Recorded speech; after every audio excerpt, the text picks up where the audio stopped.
Assalamualaikum warahmatullahi wabarakatuh. Kembali lagi dalam acara Health Talk Rumah Sakit JIH Solo.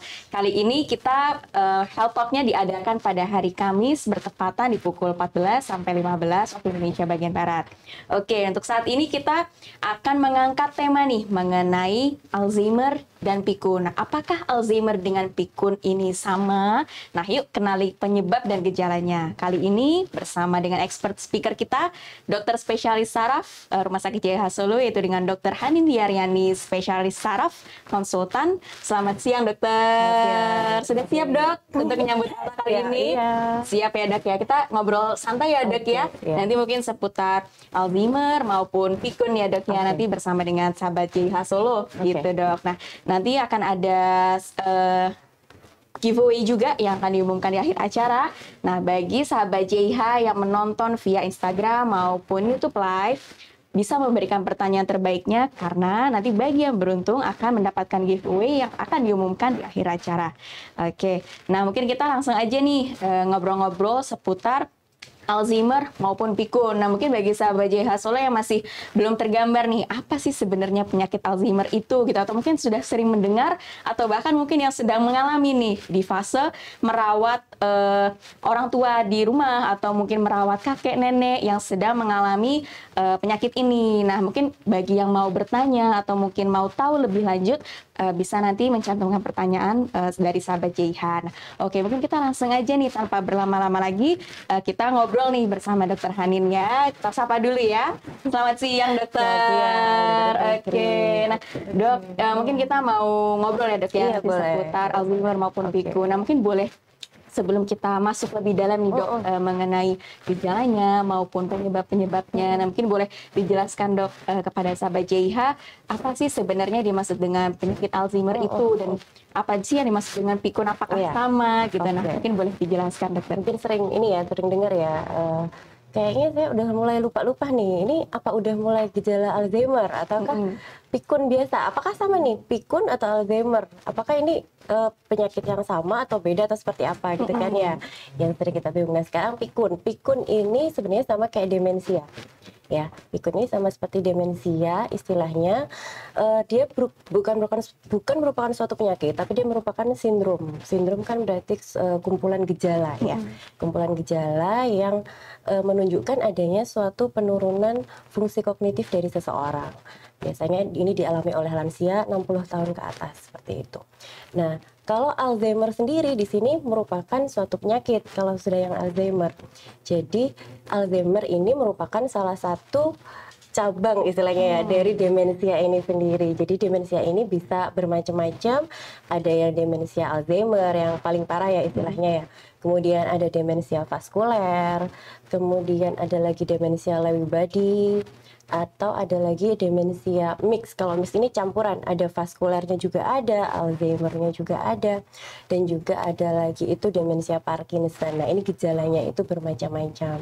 Yang akan kita bahas lebih dalam di sini mungkin kan yang sering dengar ya Alzheimer. Apa sih itu Alzheimer? Nah, kalau yang Alzheimer ini dia biasanya sudah sampai mengganggu ke kehidupan sehari-hari orang tersebut. Jadi ada perubahan dari perilakunya selain dari fungsi kognitifnya, kemudian perubahan cara dia berkomunikasi dengan orang, kemudian cara dia melakukan sesuatu yang biasanya dia bisa melakukan sehari-hari dengan gampang. Nah, ini dia mulai merasa kesulitan, mulai mengganggu istilahnya, merepotkan ya mungkin ya orang-orang di sekitarnya kalau tidak paham kalau keluarganya tersebut menderita penyakit Alzheimer ini.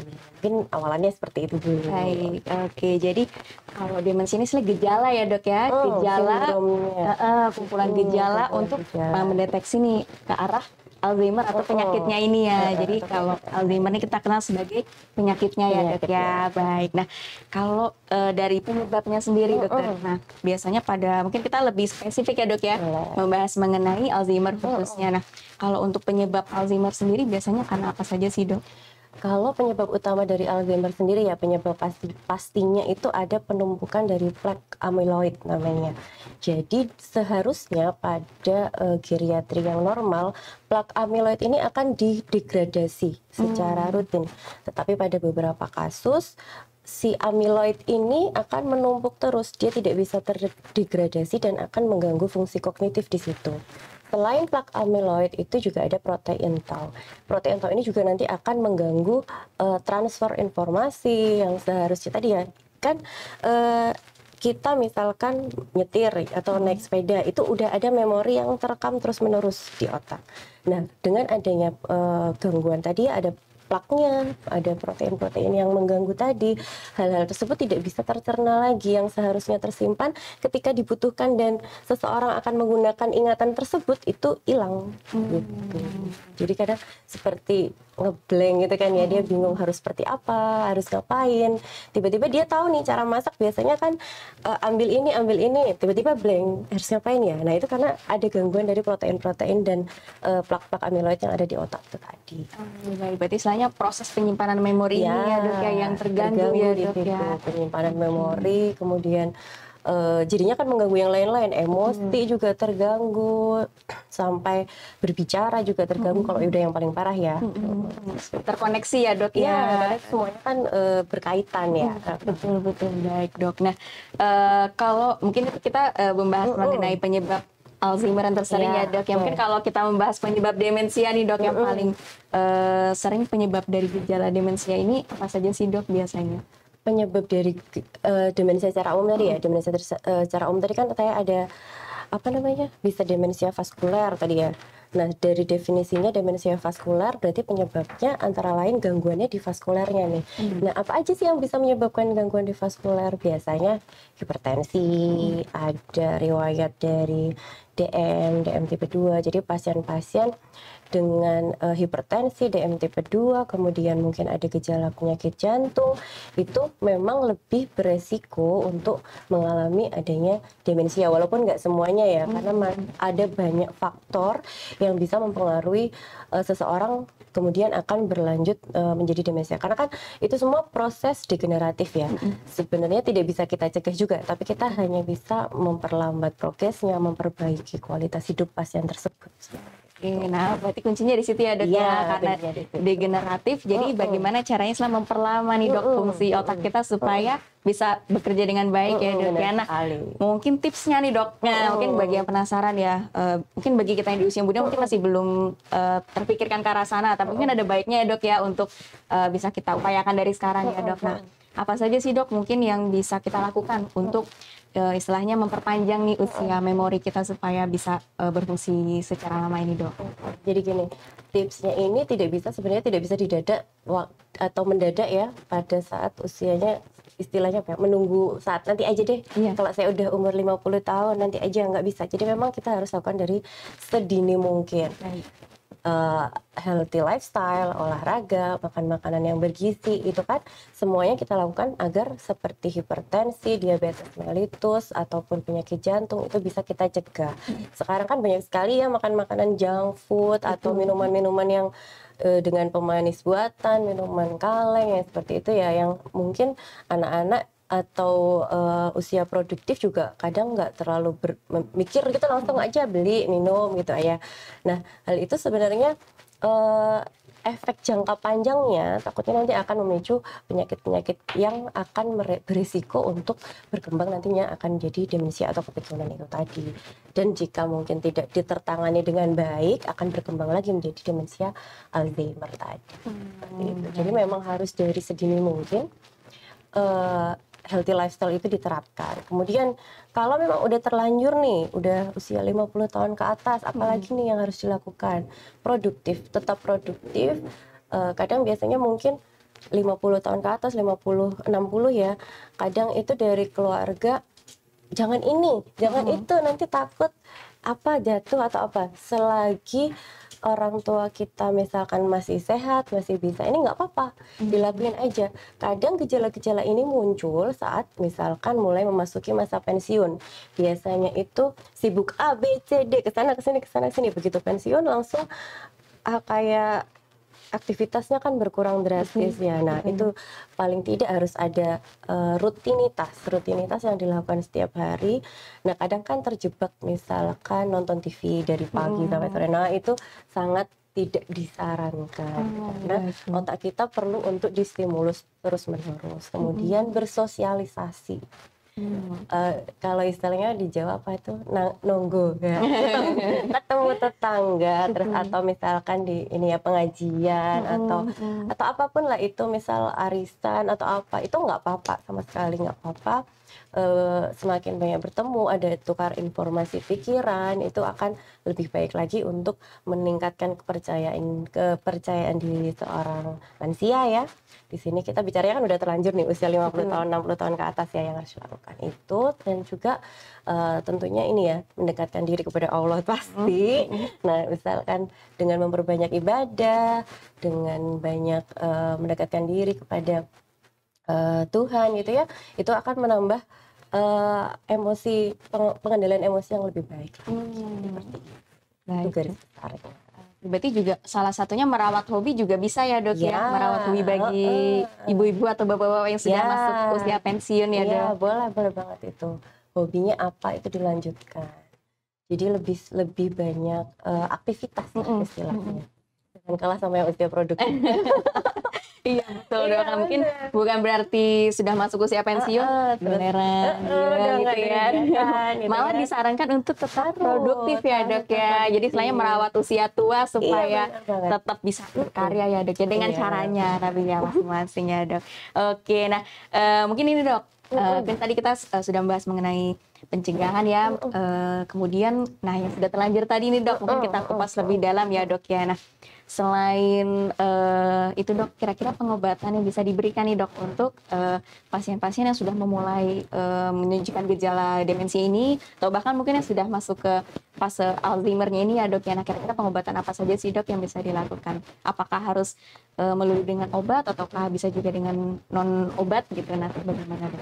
Terapi itu ada dua macam ya, terapi farmakologis dan juga non farmakologis. Kalau untuk farmakologis ini memang di literatur memang belum ada yang menyebutkan obat A, obat B, obat C ini bisa untuk menyembuhkan, itu memang belum ada untuk menyembuhkan dari Alzheimer. Tetapi tadi memperlambat progresivitas dari si Alzheimer ini sendiri. Selain memperlambat, tadi kata kunci yang kedua yaitu meningkatkan kualitas hidupnya.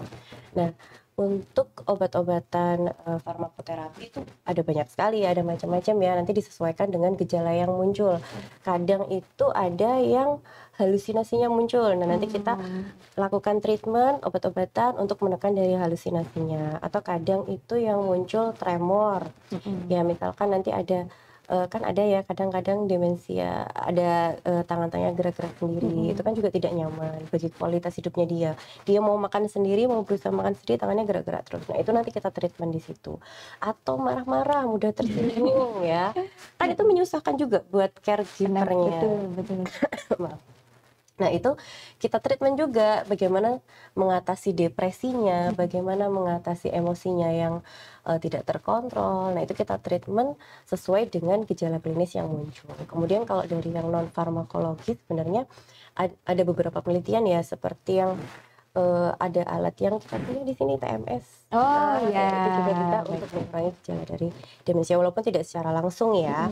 Kemudian terapi kelompok ini sangat penting bagi caregiver maupun bagi pasien sendiri gitu. Jadi karena dia berkumpul dengan yang istilahnya senasib ya, jadi lebih tahu bagaimana cara mengatasi kalau dengan keluarga atau pasien yang terkena Alzheimer. Lalu si pasiennya sendiri merasa ada teman yang senasibnya sama. Kadang-kadang masih ada yang ini ya, Alzheimer itu nggak melulu dia udah nggak bisa ngapa-ngapain. Kadang ada yang masih bagus kan. Nah ini dia juga bisa istilahnya masih bisa sharing lah. Kelompok itu ya, semacam support group gitu ya, ya support group. Nanti kan ada macam-macam, bisa terapi musik itu juga bisa bagus. Terus ada mungkin latihan-latihan rehabilitatif tertentu untuk meningkatkan kualitas hidup tadi. Oke, baik dok. Jadi mungkin ada dua bentuk terapi ya dok ya. Nah, mungkin menarik juga terkait yang TMS dok. Nah mungkin bagi sahabat JH yang masih belum kenal nih dok mengenai TMS, apa sih sebenarnya TMS itu dok? Kalau untuk pada kondisi Alzheimer ini ya, dan kira-kira mungkin kurang lebih berapa episode sih dok yang dianjurkan? Nah itu nanti kan kita sesuaikan ya. Kalau TMS sendiri kan transmagnetic stimulation ya, alat kadang-kadang itu demensia ada yang kesulitan tidur, depresi, nah seperti itu ya. Itu bisa kita gunakan untuk alat TMS-nya ini sendiri. Nah, kita punya ya, kebetulan alatnya di sini. Nah itu bisa untuk meredakan gejala insomnianya, bisa untuk mengurangi depresinya juga. Istilahnya untuk meningkatkan kualitas hidupnya tadi, tapi tidak untuk menyembuhkan dari demensianya sendiri. Kalau untuk episodenya berapa kali perlu diterapi, nanti kita sesuaikan dengan kondisi pasien masing-masing. Itu berarti memang sifatnya personal ya dok ya. Jadi memang harus ini ketemu dulu, kontrol dulu, jadi lebih tepat dikasihnya yang seperti apa. Baik, nah mungkin ini dok, kalau mungkin tadi kita bahas mengenai penderitanya ya dok. Nah sekarang dari sisi caregiver-nya ini dok, nah mungkin ada nggak sih dok tips untuk para pendamping yang saat ini mungkin sedang mendampingi penderita Alzheimer maupun yang memiliki fase demensia ini dok. Nah kira-kira ada tips mungkin yang ingin disampaikan dok kepada para caregiver ini? Oke, yang pertama itu sabar. Ya baik dok. Sabar dan kuncinya itu kan. Sabar, mengerti kalau yang dihadapi ini memang lagi sakit. Karena bedanya yang demensia sama Alzheimer ya. Kalau yang demensia biasa pikun ya istilahnya, dia tuh tahu kok aku lupa ya. Kok tadi naruh kacamata di sini kok nggak ada ya, di mana ya gitu. Dia masih sadar kalau dia itu ada keluhan lupa. Nah, pada penderita Alzheimer ini itu tidak paham kalau dirinya sakit. Jadi misal dia naruh uang di sini. Dia pas nyalah-nyalain. Nah, kalau udah gitu kan kadang dikira ada yang ngambil, dikira ada yang padahal dia sendiri ya lupa ya. Nah, itu kadang kan mungkin memicu, memancing kesabaran dari caregiver-nya ya. Itu jadi kuncinya satu sabar, kemudian rutin minum obatnya. Terus hati-hati juga kalau pada pasien-pasien demensia Alzheimer ini ya yang kita bahas ini, sering wandering itu keluar-keluar. Jadi memang dipastikan karena tahu nih kalau orang tuanya sakit gitu. Jadi memang ada pendampingan penuh di situ.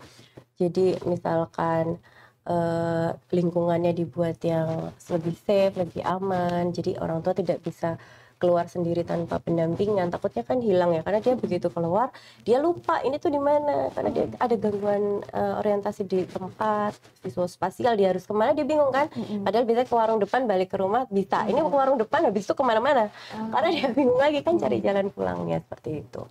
Jadi lebih ini sih, lebih care, lebih sabar, lebih banyak mencari informasi tentang bagaimana sih demensia Alzheimer itu, tipikal manifestasi klinis apa aja sih yang sering muncul.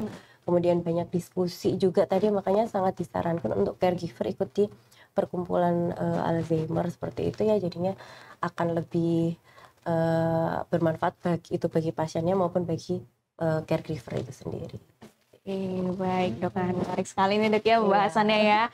Nah, tapi mungkin memungkinkan nggak sih dok misalkan pada penderita Alzheimer yang khususnya misalkan dia menjalani kegiatan sehari-hari, misalkan hanya untuk rute ke kamar mandi gitu, misalkan dia lupa nih dok rute kamar mandi. Nah, bisa nggak sih dok misalkan peran dari si caregiver ini untuk menuntun, istilahnya memberikan pedoman semacam notes gitu supaya membantu memulihkan ingatan itu, apakah memungkinkan nggak sih dok kalau misalkan udah yang Alzheimer itu udah sulit. Berarti irreversible ya dok? Irreversible susah. Jadi kalau misal dia dipaksa untuk membaca ini loh kamar mandi ke sini gitu sulit. Jadi memang harus didampingin.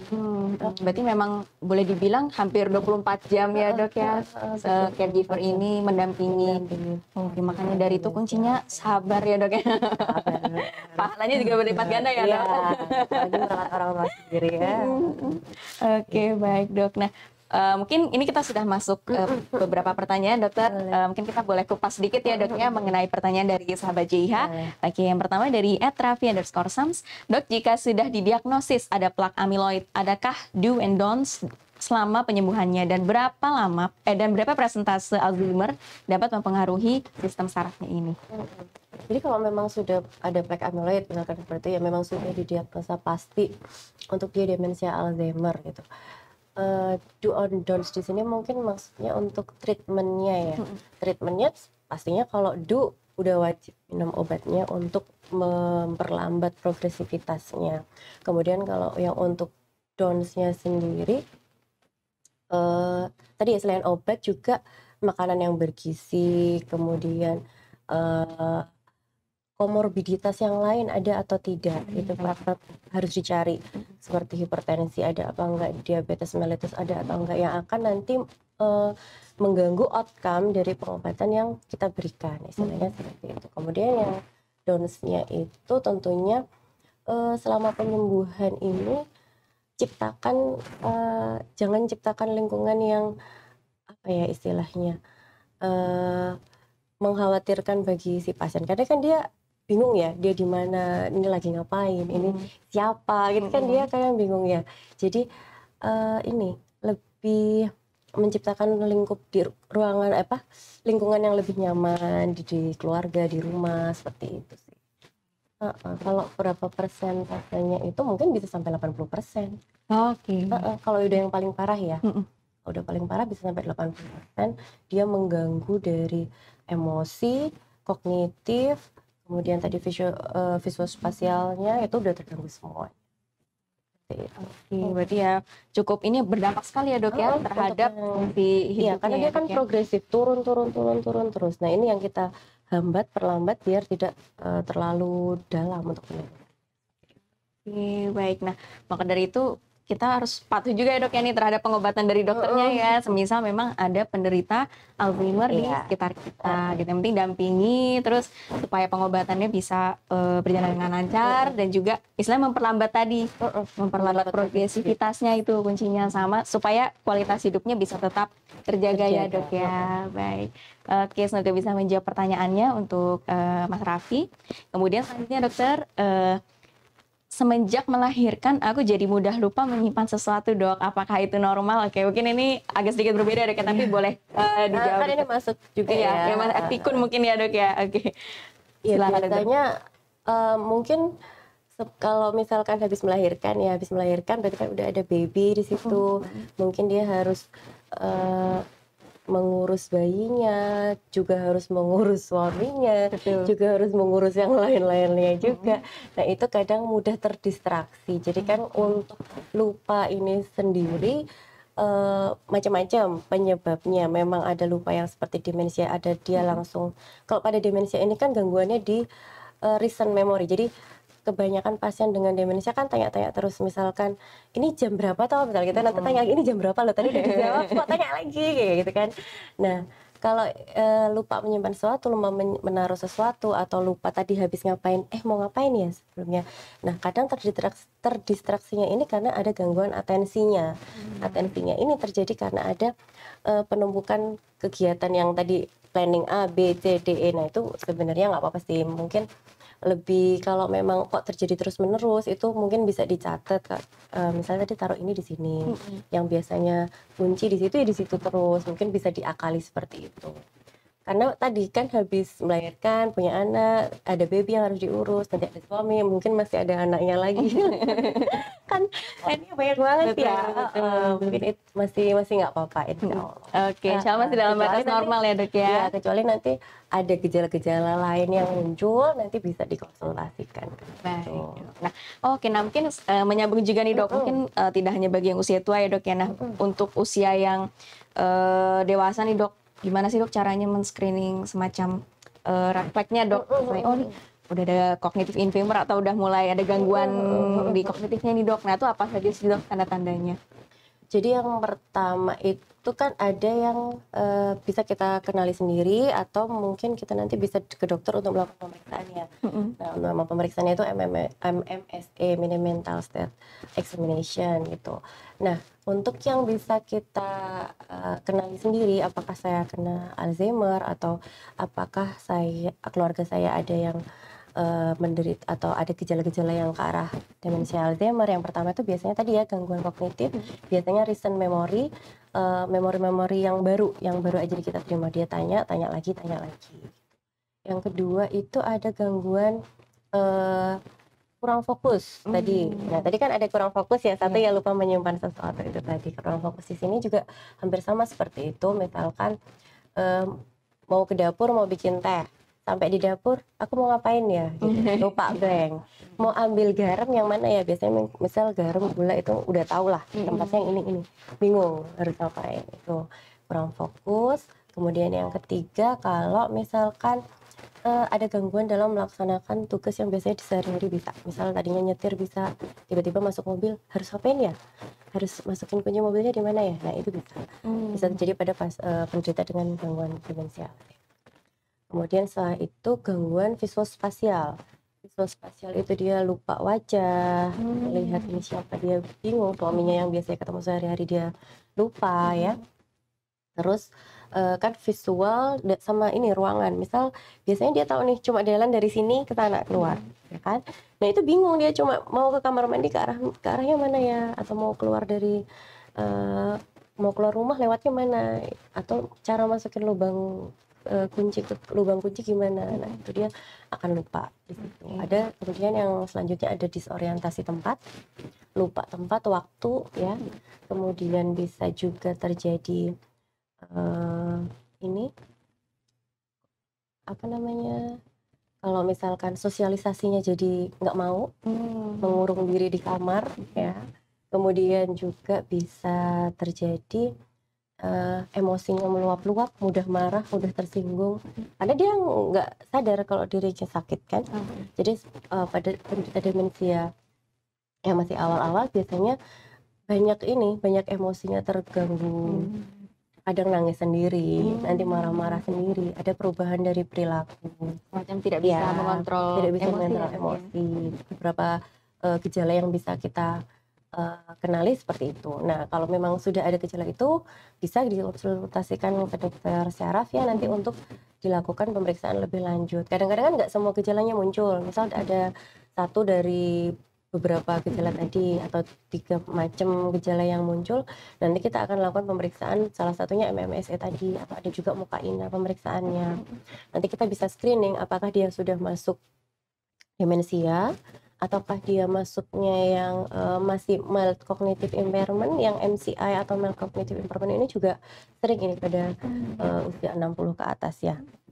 Jadi juga untuk yang MCI seperti itu. Berarti memang ada nanti tools khusus ya dok ya Ada, untuk mengetahui. Nah, ya, nanti dilakukan dengan dokter spesialis saraf ya dok ya khususnya. Baik. Nah mungkin kita lanjut nih dok ke pertanyaan berikutnya. Nah apakah tidur sore hari itu dapat menyebabkan pikun? Apakah ini mitos atau fakta dokter? Oke. Ini mitos sih kalau yang ini ya. Baik dok. Sebenarnya tapi kalau misalkan pada pasien dengan demensia atau yang sudah pikun itu biasanya kan dia ada gangguan irama sirkadiannya juga pada geriatri ya. Memang disarankan jangan tidur sore karena bukan nanti menyebabkan demensianya lebih buruk, tapi nanti akan mengganggu tidur malamnya. Nah nanti yang akan muncul insomnianya. Kalau insomnianya muncul dia akan kelelahan di pagi harinya. Kualitas hidupnya nanti yang akan kurang baik. Jadi mudah lelah. Kan bagaimanapun juga istirahat yang di malam hari ini akan lebih baik daripada saat tidur siang. Misalkan tidur siang ya dibatasin aja 1 jam, kemudian nanti diberikan kegiatan atau aktivitas lain yang lebih produktif istilahnya. Misalnya suka siram-siram sore ya mendingan siram-siram daripada tidur. Gitu. Walaupun terlihat sederhana ya dok ya. Sederhana. Gitu. Tapi itu setidaknya bisa diterapkan juga ya dok ya. Baik, oke. Jadi ini fix mitos sahabat JH ya. Jadi kalau tidur sore lebih tepatnya karena mengganggu ya dok, yang mengganggu siklus takutnya malamnya malah nggak bisa tidur. Kan kebanyakan pada geriatri keluhannya insomnia, ibu saya kok nggak bisa tidur ya, lah siangnya gimana, siangnya tidur nggak, oh ya siangnya tidur lama banget. Nah itu yang kita balik lagi siklusnya, pada waktu siang dia tidurnya sedikit, malamnya tidurnya lebih lama. Oke, baik dok. Nah, semoga bisa menjawab pertanyaan ya terkait tidur sore ini. Nah, mungkin ini ada pertanyaan selanjutnya dokter. Assalamualaikum Bu Dokter, mohon penjelasannya. Ibu saya usia 55 tahun, sering lupa dan apakah sering konsumsi minum obat KB, diabetes, hipertensi dapat memicu Alzheimer-nya ini? Terima kasih. Oke. Jadi gini, yang pertama ya, apakah usia 55 tahun di sini sering lupa tadi? Apakah sering lupa aja atau ada beberapa gejala yang tadi sudah saya sebutkan itu muncul? Kalau misalkan memang ada beberapa gejala lain yang muncul, bisa dikonsultasikan langsung. Jadi kita bisa langsung cek apakah sudah ada mengarah ke gejala MCI atau tidak. Nah, di sini kan Ibu juga minum obat KB, ada diabetes, ada hipertensi juga ya. Betul. Ini sebenarnya bukan obat-obatannya yang memicu Alzheimer, tapi hipertensi sama diabetesnya yang itu memicu Alzheimer-nya sendiri. Seperti itu. Kalau untuk obat KB-nya sih, kalau untuk 55 tahun, ini obat KB-nya jenisnya apa dulu ya? Kan macam-macam. Nah, itu juga bisa dikonsultasikan secara langsung. Oke, nah yang terpenting ini berarti penyakitnya ini ya dok ya, jadi yang obatnya harus dikontrol ya dok. Nah, kalau si obatnya ini malah nggak apa-apa. Oke, nah obatnya ini fungsinya adalah untuk mengontrol supaya penyakitnya tidak bertambah parah ya dok ya. Tidak bertambah parah. Jadi nggak serta-merta juga pasien diabetes dan hipertensi itu pasti Alzheimer, nggak serta-merta seperti itu, nggak semuanya kan. Tapi memang faktor resikonya lebih besar pada pasien-pasien dengan diabetes maupun yang hipertensi. Oke, nah, semoga bisa menjawab pertanyaan ya. Mungkin kita lanjut pertanyaan berikutnya dok. Dokter, apakah Alzheimer bisa terjadi karena faktor genetik? Salah satu faktor resiko yang tidak bisa dirubah ya dari Alzheimer ini memang genetik. Kalau dari orang tuanya atau kakeknya itu memang dia ada pengidap Alzheimer, berarti untuk cucunya atau putranya itu memang ada faktor resiko untuk dia berkembang jadi demensia Alzheimer. Tetapi sejauh kita bisa mengontrol healthy lifestyle itu akan sangat membantu agar tidak berkembang nantinya untuk menjadi demensia Alzheimer seperti itu. Jadi memang ada faktor resiko genetik, ini salah satu faktornya ya. Nah, tapi yang bisa kita lakukan adalah upaya pencegahan tadi ya dok ya, kuncinya ya. Baik, mungkin tadi sudah dijelaskan juga dari Dr. Hani seperti healthy lifestyle itu tetap kita terapkan ya dok ya gitu. Nah baik, semoga bisa menjawab pertanyaan ya terkait faktor genetik dari Alzheimer. Nah kemudian ini dok, dokter, cara berkomunikasi dengan penderita Alzheimer ini bagaimana ya? Apakah normal seperti biasa saja ataukah diperlukan perlakuan khusus?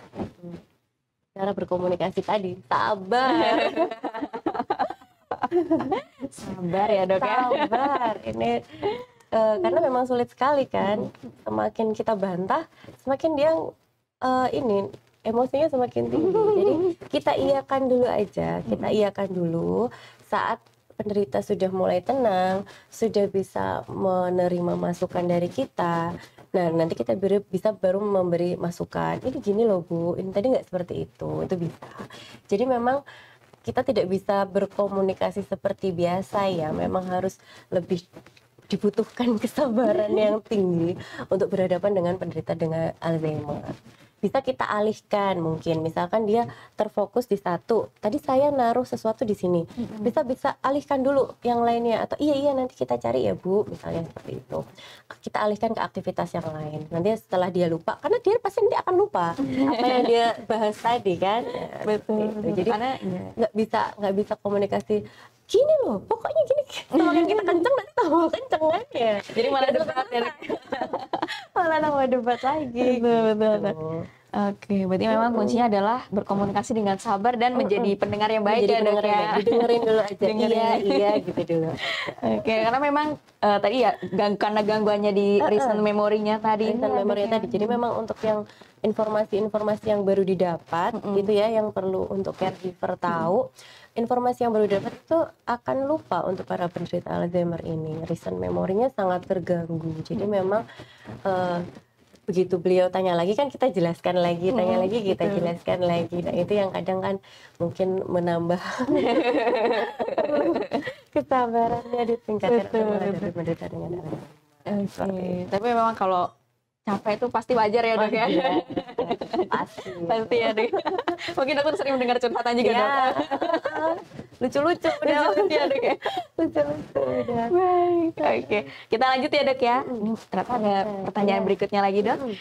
Dokter, apakah ketika sudah masuk lansia ini rawan terkena Alzheimer, seringkali makan pantat ayam atau bruto, apakah makin bikin pikun, Dok? Oh, ini fakta atau mitos ya, Dok? Oke, silakan, Dok. Kalau secara langsung bikin pikun itu enggak, misalnya makan pantat bruto itu ya, Iya, bruto, terus bruto, habis Dok. itu intinya pikun. Sebenarnya kan di bruto ini lemaknya kan yang Betul. tinggi. Nah, kalau lemaknya tinggi, faktor resikonya yang lain yang akan meningkat. Hiperkolesterolemi, akan memicu ke hipertensinya juga, akan bisa memicu juga ke jantung mungkin. Nah, itu yang ditakutkan kalau makan ini si bruto ini terlalu sering gitu. Jadi nggak yang kadang kan ini ya, makan sayap ayam ya. Sayap ayam kan juga katanya nanti ini loh, pikun, cepat lupa gitu-gitu ya. Itu mitos. Tapi memang tidak diperkenankan kalau misalkan untuk yang lansia memakan makanan yang kolesterol atau terlalu berlemak misalnya. Berarti bukan karena makan brutonya ya, Dok ya, tapi karena banyak lemaknya. Iya, nanti yang harus diwaspadai dan juga tidak menimbulkan dampak langsung nih, maksudnya langsung terkena Alzheimer tuh tidak ya. Berarti untuk pernyataan ini boleh dibilang mitos ya, Dok ya. Baik. Oke, mungkin pertanyaan mitosnya cukup banyak kan ya tadi ya.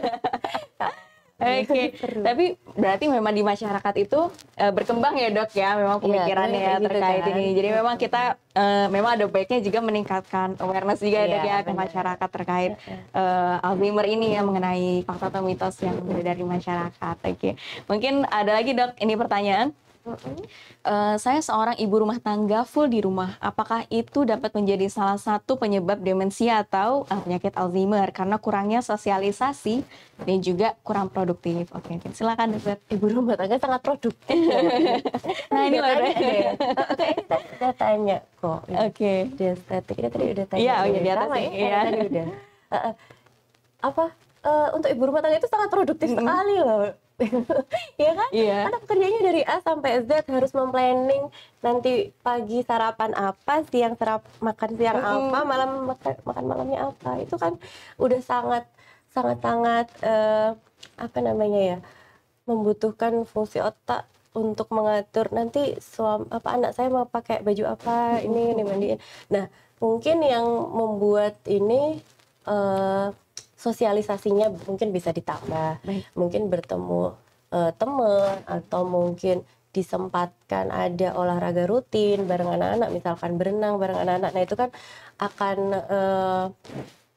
menimbulkan hormon oksitosinnya muncul, lebih bahagia, lebih senang. Nah, itu mungkin nanti akan mengurangi ini tadi faktor-faktor penyebab dari demensia ini sendiri. Cuma kalau dari ibu rumah tangga terus dia akan langsung nanti kamu kalau ibu rumah tangga full nanti akan jadi demensia, itu enggak seperti itu, tidak secara langsung seperti itu. Cuma memang yang akan muncul di sini mungkin stressfulnya, ya kan, karena harus berhadapan dengan rutinitas yang itu terus. Mungkin bisa ditambah kegiatan yang lain, sosialisasi, olahraga yang bisa istilahnya menimbulkan lebih bahagia lah. Ini makanya pentingnya juga mencari support group ya, Dok ya. Iya, Misalkan sesama ibu-ibu mencari kegiatan ada sama ya, ya, Dok ya. atau nanti kan kalau anaknya masuk TK Sekolah, atau sekolah, betul. nah itu bisa tuh salah satu aktivitas ya, bisa untuk meningkatkan sosialisasi tadi.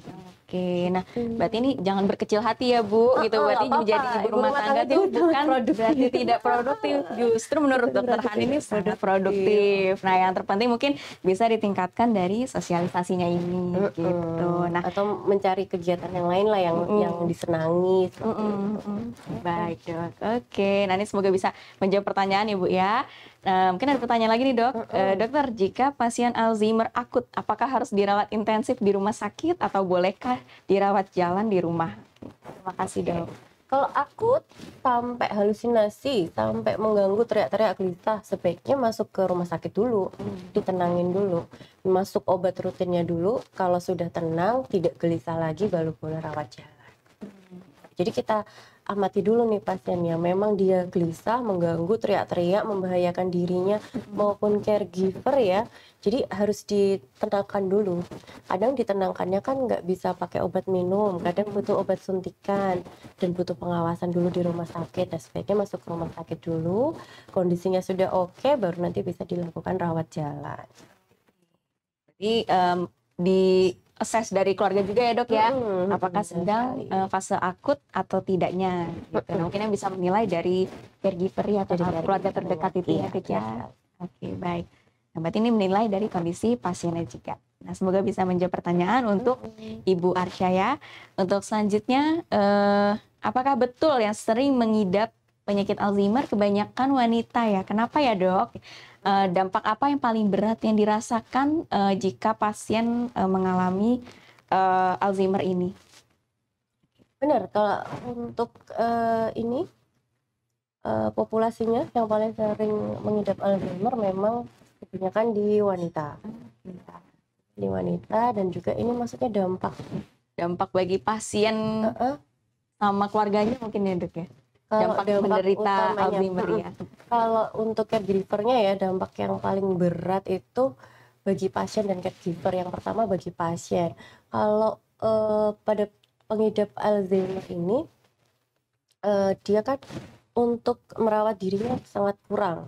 Jadi kalau dari caregiver tidak memberikan makan, dia juga nggak akan makan gitu, ataupun meminta makanan. Jadi kadang itu yang sering muncul pada pasien-pasien dengan Alzheimer dan akan memperburuk outcome-nya itu infeksi.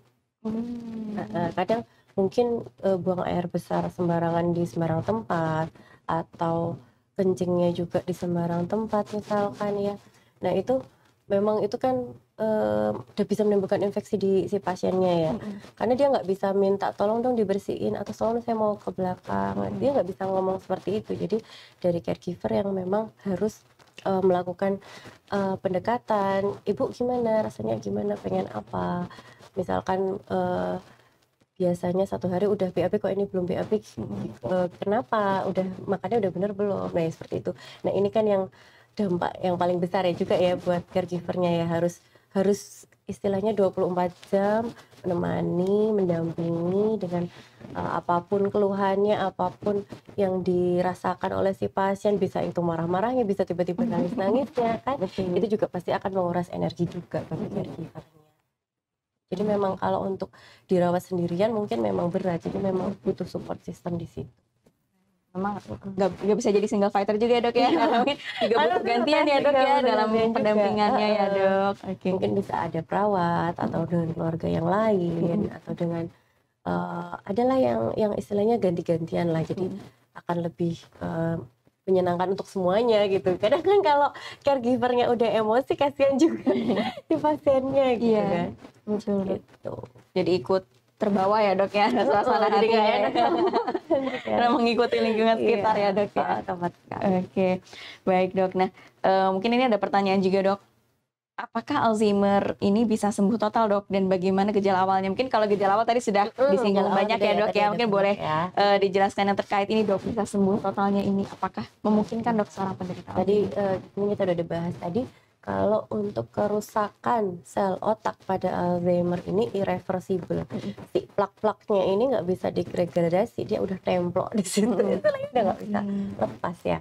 Jadi yang bisa kita lakukan tadi, untuk sembuh total ini nggak bisa ya. Jadi kita bisanya cuma mengurangi dari progresivitasnya. Kalau gejalanya tadi ya udah banyak kita singgung ya. Ada hilang fokus, kesulitan melakukan kegiatan sehari-hari, emosi yang berubah, perilaku yang berubah, kesulitan bicara, kesulitan untuk sosialisasi. Gitu.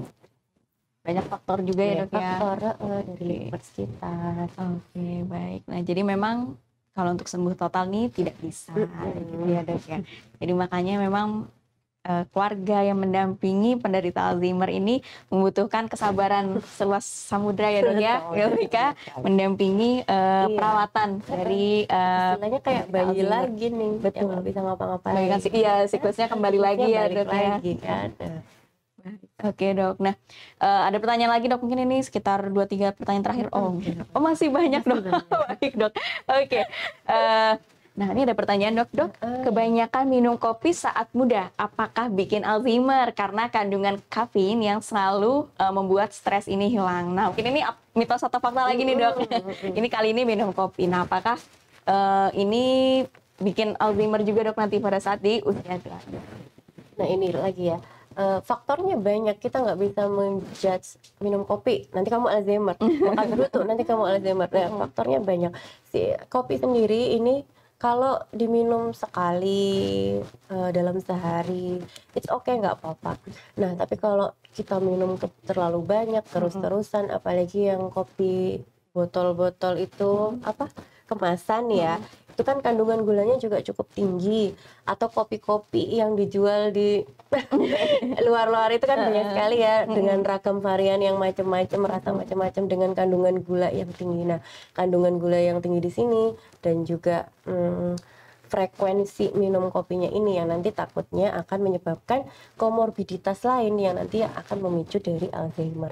Jadi nggak secara serta-merta langsung kopi nanti kamu Alzheimer, enggak, karena dia masih ada beberapa fase yang harus dilewati nih. Bisa kena hipertensinya dulu, bisa kena kolesterolnya dulu nih yang naik, atau gulanya dulu yang naik nih sebelum dia mencapai di demensia atau pikun ini sendiri gitu. Karena proses degeneratif juga ya dok ya. Makanya nggak bisa di tiba-tiba nanti aja usia 50, enggak, dari sekarang.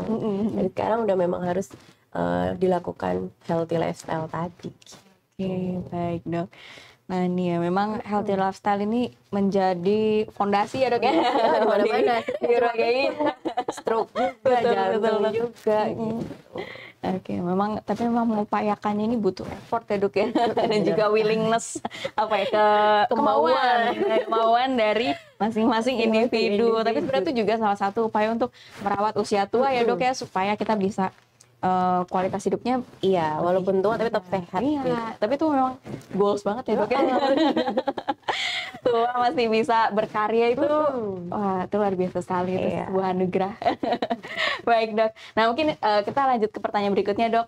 Ini juga mungkin menarik, apakah akupunktur, hipnoterapi, art terapi mampu membantu menurunkan gejala pikunnya ini dok? Nah, apakah ada pengobatan lain selain medis? Oke. Bisa banget. Ini pikun di sini kan demensia ya secara umum.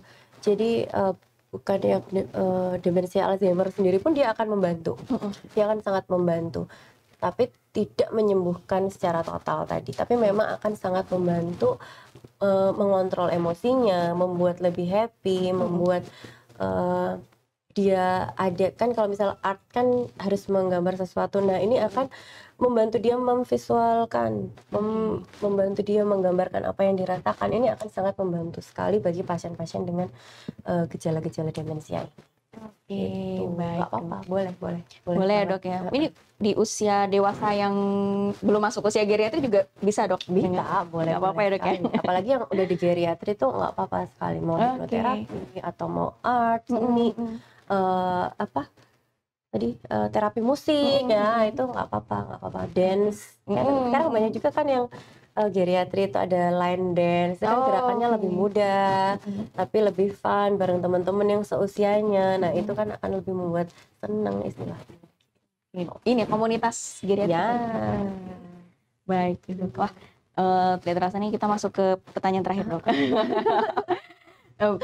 Sebaiknya pola hidup yang bagaimana yang harus mulai diterapkan agar terhindar dari penyakit Alzheimer. Nah, awareness apa yang harus kita tingkatkan juga di lingkungan keluarga dok? Yang pertama tadi pola hidup sehat, makan makanan yang sehat, ya, buah, sayur, boleh. Selain pilihan makanannya, pilihan pengolahannya juga penting gitu. Sekarang kan mungkin yang digoreng-goreng dengan proses food ya dok ya. Proses food yang seperti itu akan lebih baik kalau yang dikukus, direbus ya, walaupun nggak melulu seperti itu ya, selang-seling ya, tapi dengan perubahan pola masak itu juga akan membantu mengurangi kalori ataupun kolesterol yang masuk ke dalam tubuh kita. Ini akan sangat membantu mengurangi agar terhindar dari demensia ini tadi. Terus olahraga produktif tadi ya, pola hidupnya ya. Misalkan suka jalan pagi, itu oke, jalan pagi ringan-ringan aja, misalkan pada geriatri ya boleh. Atau sukanya renang. Ada loh yang ini pasien saya tuh masih umur 80-an, dia itu rutin renang, memang rutin renang setiap pagi. Itu quality of life-nya tuh bagus banget. Dia masih diajak ngomong juga masih oke. Ya mungkin agak-agak apa namanya nggak denger gitu. Ada hearing loss sedikit. Oke, ada hearing lossnya, tapi lainnya masih oke, masih bagus gitu. Jadi memang produktivitas di sini sangat penting untuk menghindarkan kita dari demensia ini tadi. Oke, baik dok. Nah, mungkin kita sudah ini belum itu dok. Oh ya, awareness-nya dok, awareness yang harus kita tingkatkan nih dok di lingkungan keluarga yang memiliki. Sebelum kenapa? Pokoknya ini jangan maklumi pikun. Kalau misalkan di keluarga ada yang mulai ada gejala-gejala pikun, amati gejala lainnya juga. Ada yang aneh nggak? Ada yang perubahan perilaku nggak? Atau mulai sulit sosialisasi, misalnya biasanya mau keluar, kok ini nggak mau keluar, kenapa? Nah, lebih aware-nya di situ. Kan yang paling tahu adalah keluarga terdekatnya, yang di rumahnya seperti apa. Nah, dari situ nanti dari pihak keluarga yang udah aware ini sendiri, kalau kok udah ada tanda-tanda seperti ini ya, nah dibawa ke dokter mungkin untuk ditanyakan apakah memang ini normal atau ada kelainan yang lain, atau ada apa yang harus saya lakukan nih untuk ibu atau untuk bapak agar tidak seperti ini lagi, agar kualitas hidupnya lebih baik lagi. Apa nih yang harus kita lakukan, seperti itu aja. Oke, baik. Tadi udah kita jelaskan ya. Iya. Udah sangat detail ini, luar biasa nih dokter Hani. Mungkin tadi kita sudah sedikit review ya dok ya mengenai gejala dan juga dari red flag yang harus diperhatikan nih, terutama bagi keluarga sekitar yang sudah memiliki keluarga yang sudah masuk usia fase geriatri dok ya, di sekitar 60 tahun ke atas. Nah, terus sudah mulai harus waspada. Nah, tapi pertanyaan saya nih dok, kalau mungkin di keluarga kita ada yang sudah masuk usia 60 tahun ya dok ya. Nah, kalau Alzheimer ini mungkin ada yang masih penasaran nih, bisa nggak sih dok terlihat dari pemeriksaan modalitas seperti misalkan CT scan seperti itu dok, kalau dari Alzheimer ini, masa selain tools pemeriksaan MMSI terus bisa ya dok ya? Kita nanti kan untuk menentukan apakah dia itu Alzheimer atau dia demensia yang vaskuler atau yang lainnya, itu kita bisa lakukan MRI, bisa lakukan CT scan, nanti kita akan lihat di situ. Jadi untuk lebih jelasnya memang ketemu langsung, kita konsultasi, kita pilihkan modalitas apa yang cocok. Nah, nanti di situ kan kelihatan. Kadang-kadang itu sumbatan atau stroke yang ringan itu kan nggak kelihatan ya. Mungkin dulunya pernah pingsan, tapi tidak ada tata laksana yang lebih lanjut, tidak diperiksakan. Nah, kok habis pingsan beberapa bulan kok ibu jadi lupa-lupa terus ya, lupa-lupanya kok jadi tambah parah. Nah, itu termasuk salah satu awareness tadi. Gitu. Harus ditingkatkan juga ya, kepekaan nih terhadap lingkungan sekitar juga ya dok ya. Baik, nah kalau ini dok, anjuran, nah screening bagi lansia untuk mendeteksi ke arah demensia atau Alzheimer ini mulai di usia berapa sih dok baiknya pemeriksaan ini? Kalau mau mulai untuk screeningnya usia 50 atau saat ada gejala itu oke. Baik dok, berarti kalau udah mulai ada gejala awal pertama tuh langsung diperiksakan nggak apa-apa ya dok ya? Nggak apa-apa sekali, kan kita bisa cek apakah dia mulai masuk ke arah demensia atau dia mild cognitive impairment. Ini kan juga udah mulai diwaspadai. Kalau mild cognitive impairment ini biasanya berkembang menjadi demensia setelah 3-5 tahun. Jadi udah mulai jaga-jaga nih. Nah, yang menyebabkan MCI apa nih? Apa ada yang perlu dikontrol lainnya nggak? Misalkan hipertensinya atau diabetesnya, misalkan seperti itu. Baik dok, nah ini kita jadi bertambah ilmunya banyak ini ya seputar pikun, seputar Alzheimer dan juga gangguan kognitif ya dok ya disebutnya ya. Nah harapannya juga bisa meningkatkan kesadaran juga nih bagi sahabat JH, atau mungkin juga bisa meningkatkan kepekaan mungkin bagi sahabat JH yang sudah memiliki keluarga yang di usia 60 tahun ke atas tadi ya dok ya, atau mungkin sudah bisa loh dilakukan screening. Nah itu ditarik mundur nih ini sejak usia 50 tahun, kita juga bisa mulai jaga-jaga ya dok ya istilahnya ya, untuk mendeteksi apakah sudah mulai adanya MCI tadi atau mild cognitive impairment. Jadi semacam gangguan kognitif yang masih ringan ya dok ya, nah supaya tidak berlanjut menjadi demensia apalagi sampai ke Alzheimer-nya ini tadi. Nah mungkin juga harus diwaspadai juga nih yang punya penyakit genetik ya dok ya. Nah itu juga istilahnya harus ancang-ancangnya lebih Marta juga harus lebih ini ya. Lebih baik dok. Ini kan. Iya, tanpa ada faktor resiko tadi ya dok ya. Baik dok. Nah mungkin pertanyaan sahabat juga dari sahabat JH juga sudah habis nih dok. Nah mungkin ada sedikit closing statement yang ingin disampaikan juga dok kepada sahabat JH seputar pikun, seputar penyakit Alzheimer ini, dan juga mungkin bagi pesan-pesan juga buat caregiver-nya juga mungkin boleh dok, silakan. Ya tadi ya, jangan maklumi pikun, tetap aware, tetap keep healthy lifestyle-nya, tetap produktif, banyak ini olahraga ya, banyak olahraga, productivity-nya juga harus terus dilakukan. Kemudian jika ada dari keluarga ataupun orang terdekatnya nih ya mengalami gejala seperti sudah mulai lupa-lupa, apalagi untuk recent memorinya atau ingatan-ingatan yang baru, atau sering tanya-tanya, udah tanya lagi, kemudian sulit untuk melakukan yang biasanya bisa dilakukan sehari-hari, ada perubahan perilaku, perubahan dari emosi, langsung dibawa ke dokter terdekat ya untuk dilakukan screening. Paling tidak dilakukan screening dulu yang paling mudah. Banyak banget yang nggak harus langsung CT scan, kita bisa lakukan screening dulu, konsultasi dulu. Nah, sambil mencari komorbiditas yang lainnya agar tidak memperparah dari gejalanya. Ya, untuk caregiver-nya tetap semangat, tetap sabar, itu tadi yang kita sebut-sebut ya dari tadi, tetap sabar. Semuanya itu pasti akan ada hikmahnya. Anggaplah ini mencari pahala ya, itu terbesarnya merawat orang tua atau lansia dengan Alzheimer ini tadi. Gitu, terima kasih. Baik, terima kasih banyak Dokter Hani. Nah mungkin kita sedikit mengumumkan untuk pemenang giveaway dulu ya dok ya. Oke, jadi nanti ada 4 pemenang yang beruntung. Yang pertama dari @Puspa_Yuliantini, kemudian yang kedua dari @Ajeng_resmi, yang ketiga dari @Galuh_91, dan yang terakhir dari @Bezoredi. Selamat kepada 4 orang yang beruntung. Nanti untuk selanjutnya bisa menghubungi admin kami untuk proses hadiahnya. Oke, nah mungkin ini dok, kalau ada yang mau konsultasi nih dok seputar Alzheimer boleh, atau mungkin mau seputar stroke juga boleh dok ya. Nah itu kira-kira jadwal dokter di hari apa sih dok? Hari Selasa jam 4 sore, hari Kamis juga sama jam 4 sore, hari Sabtu jam 7 pagi sampai jam 9.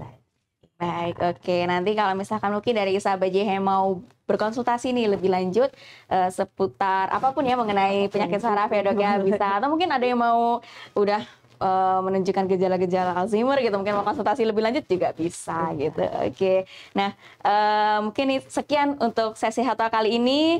Semoga bisa menambah wawasan seputar pikun, seputar penyakit Alzheimer, dan juga meningkatkan pengetahuan bagi keluarga juga ya dok ya. Dan pesan dari Dokter Hanin, sabar-sabar bagi para caregiver gitu, karena insya Allah akan menjadi ladang pahala yang luar biasa bagi caregiver dari pendamping ya dok ya, pendamping dari penderita Alzheimer ini. Baik, oke, mungkin kita bertemu pada sesi Health Talk berikutnya. Terima kasih kepada sahabat JH yang sudah memberikan pertanyaan terbaiknya baik di Instagram maupun di YouTube Live. Sampai jumpa pada sesi Health Talk berikutnya. Wassalamualaikum warahmatullahi wabarakatuh. Waalaikumsalam.